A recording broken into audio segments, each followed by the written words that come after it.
On a foggy night, in a sleepy little town nestled between towering pine trees, Sarah found herself drawn to an old, abandoned mansion. The locals called it the Grimwood Estate, a place of whispered legends and eerie tales passed down through generations. Sarah was a skeptic of all things supernatural, and tonight, she was determined to prove that there was nothing to fear about the old house. Armed with only a flashlight and a sense of adventure, she entered through the creaky iron gate. As she approached the mansion, the wind seemed to howl through the cracked windows, creating an almost mournful sound. The front door was ajar, inviting her in. She stepped inside and was immediately struck by the musty smell of decay and neglect.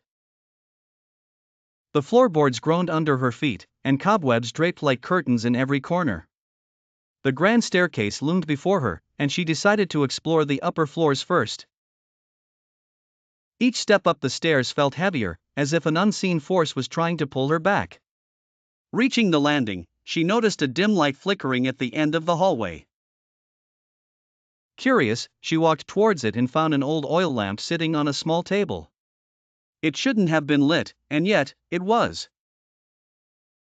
Suddenly, a cold gust of wind blew through the hall, extinguishing the lamp and plunging her into darkness. Panic began to set in, but she steadied her breath and turned on her flashlight again. The beam of light cut through the dark, revealing a portrait on the wall. It was a painting of a woman, her eyes seemingly following Sarah. The unsettling feeling grew stronger, but Sarah pressed on. She entered a nearby bedroom and found it surprisingly intact. The bed was made, and an old journal lay on the nightstand. She picked it up and began to read. The journal belonged to Eliza Grimwood, the last known resident of the mansion. It detailed her descent into madness, haunted by visions and voices. Eliza wrote of a presence that wouldn't let her leave, a shadow that consumed her every thought. As Sarah read the final entry, the air grew colder, and she felt a chill run down her spine. A whisper echoed through the room, "Leave."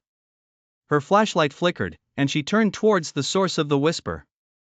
There, in the corner of the room, a shadowy figure stood, barely visible but undeniably present. Fear gripped Sarah, and she backed away slowly.